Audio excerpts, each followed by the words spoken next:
Pandarella loves hoarding all kinds of things. She's somewhat greedy and terribly self-conscious. She's worried about snots hanging out of her nose.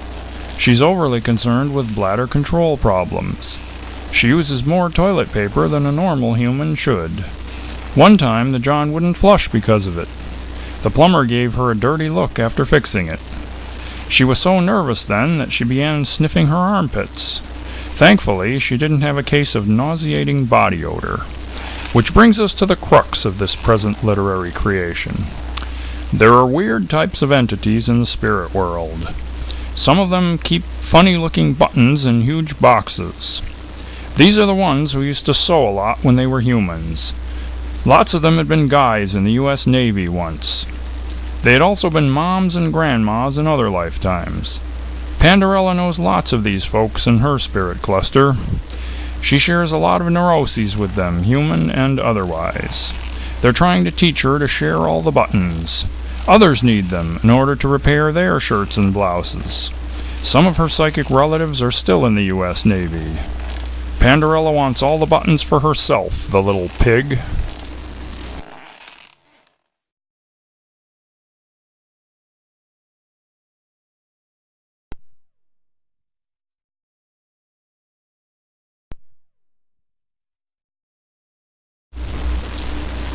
Melmo isn't very well liked by anyone at work. He's considered only partially competent. He argues that everyone else is, too. After all, how much brain power does a man need? As long as he can tie his shoes and blow his nose, he's fine. Even if he spends all day staring at a computer screen. Melmo tracks the inventory for Netherball Trucking. He knows how many drivers there are in Montana. He's an expert at playing solitaire on his laptop. Sometimes in between work assignments, he plays e-chess. Some woman in Vladivostok beats his balls off each time. Boss Handy made Melmo a supervisor last week. Since Melmo's thin as a wafer, he bosses only fat guys. Somehow, he gets them to do their jobs right. He takes them out bowling on Tuesday nights. Fat guys are cursed with low self-esteem. Then they overeat even more because of that. They can only date fat women and have fat babies. Most of them think very highly of Melmo. They wouldn't if they knew what an asshole he really is. He doesn't feed his dog at home and he lies to his kids. The fat guys only see him at work, so who cares? Oh yeah, they see him Tuesday night when they go bowling, too.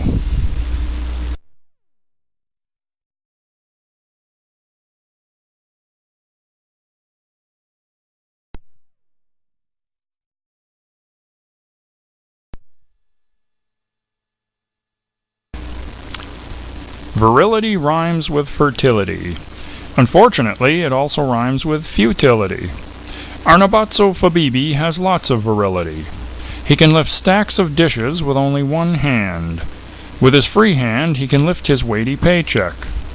Every other year or so, Fabibi gets a woman pregnant. He knows absolutely nothing about raising children, however. His pregnant girlfriends forgive him for his stupidity. As long as he can wiggle his ass in bed, he's got it made. Fabibi likes showing off his strength to everybody. Teenagers and old women are particularly impressed. He drinks gallons of homogenized milk in front of them. Then he wobbles his ears and smiles like Maury Povich. He hands nickels to anyone who doesn't have one. Some people lie that they don't have them just to get one. He's given away more than 10,000 of them over the years. Arnabatso's downfall is his bad temper. He was picked on for being a goony child. He was picked on even worse for being a gawky adolescent. He's still being picked on now that he's a goofy adult. Fabibi will fight anybody with his bare hands. He likes to choke them till they nearly die. He won't stop choking them till their eyes bug out. He used to love watching bridal shows on public TV.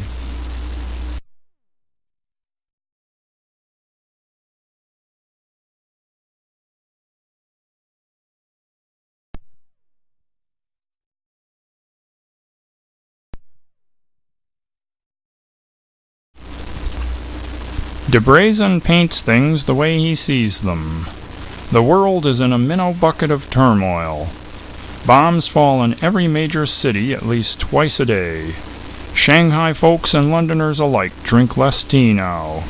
They still make wonderful subjects for portraits. The eye of De Brazen catches them and holds them. Only on his finished canvases do they truly live. Anyone who's ever been painted by him has trouble breathing.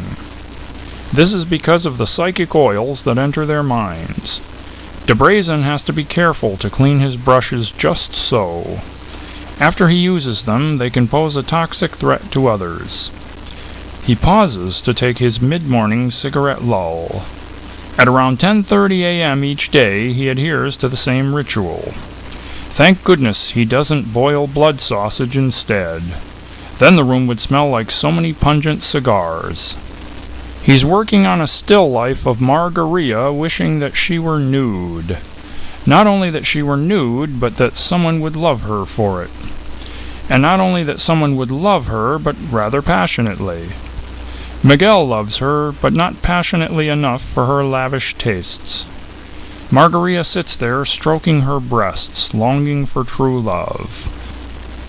Miguel just fidgets with a loaded gun, so black that it's silvery blue. De Brazen wishes that the gun would go off in Miguel's hands.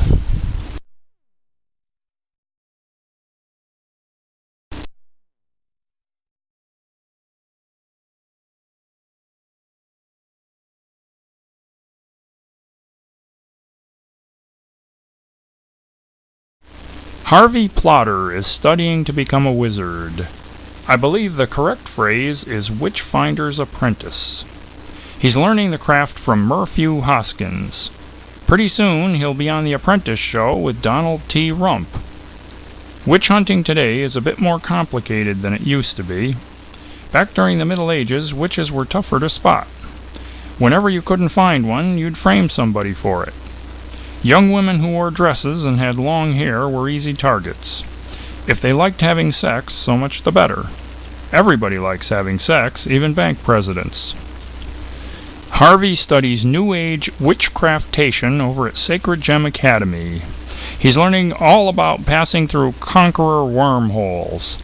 Then he gets his rocks off invading corporeal witch holes. Witches have just as many holes as regular women do. A witch is defined as any woman who's a nonconformist. Whether she has children or not is unimportant. Harvey and Murphy both belong to Satan's Treehouse. That's an organization that scouts for young male witch spotters. Witches below the age of 13 only count in South Florida. That's because there are laws against underage mud wrestling. Harvey may never become another Vinnie Price, but so what? Think of all the fun he'll have destroying other people's lives. Think of all the dough he'll make in witch-burning films. Think of all the eccentric sex he'll have inside park trailers. That could get kind of weird if they keep the black cats in there with him.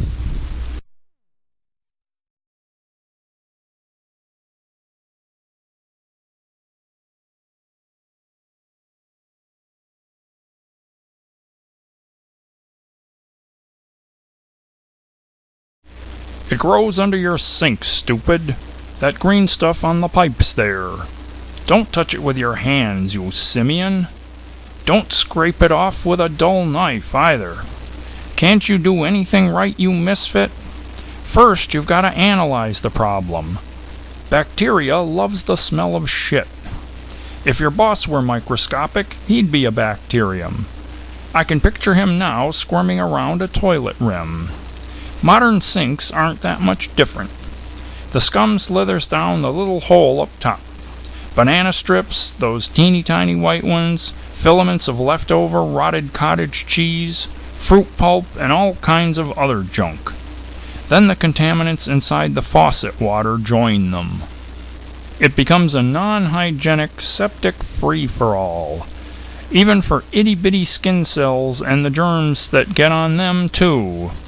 If you lived on that level, what would you do? What would you say? Would you make racial comments? How would you like it if you were living scum? Would you beg a killer T-cell to spare your life? Do you always wash your hands after using a public restroom? In the bacterial world, it ain't just fart and go, Buster. There are karma requirements just like there are here. Aw, you're not listening to anything I say. I might as well just go home and masturbate.